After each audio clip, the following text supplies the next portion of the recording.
এই ফ্যাসিস্ট ক্ষমতায় থাকার সময় খালেদা জিয়া সম্বন্ধে কী পরিমাণ টিটকারিমূলক এবং অপপ্রচার নানান ধরনের তুহমত বক্তব্য দিয়েছে দেখেন এই ভিডিওর মাধ্যমে।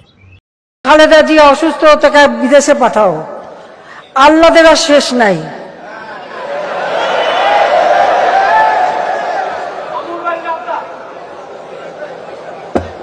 পৃথিবীতে কোন দেশে আছে এতিমের অর্থ আত্মসাৎ করে সাজাপ্রাপ্ত আসামি জেলে ছিল?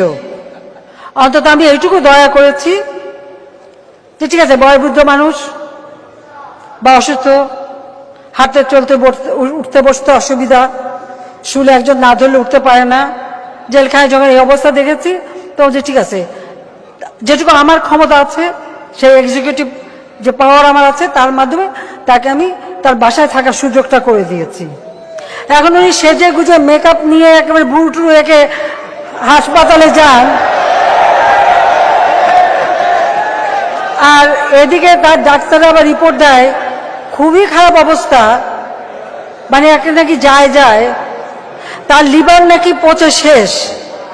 তো লিভার সাধারণত পচলে মানুষ কি বলে সেটা আমি মুগ্ধ বলতে চাই না, কি খেলে তাড়াতাড়ি লিভার পচে সেটা তো সবাই জানেন। আর দ্বিতীয় কথা হচ্ছে, আমার কাছে বলে কোন মুখে, আমার কথা সেখানে আমার কাছে বলে কোন মুখে? জিয়াউর রহমান, আমার বাবা মা ভাই তাদের হত্যা, তাদেরকে ইনডেমনিটি দিয়ে খুনিদেরকে ক্ষমা করে বিভিন্ন দূতাবাসে চাকরি দিয়ে পুরস্কৃত করেছিল। এরশাদ এসে তাদেরকে রাজনীতি করার সুযোগ দিল, রাষ্ট্রপতির পদপ্রার্থী হওয়ার সুযোগ দিল। খালেদা জিয়া ক্ষমতা এসে আরো এক ধাপ।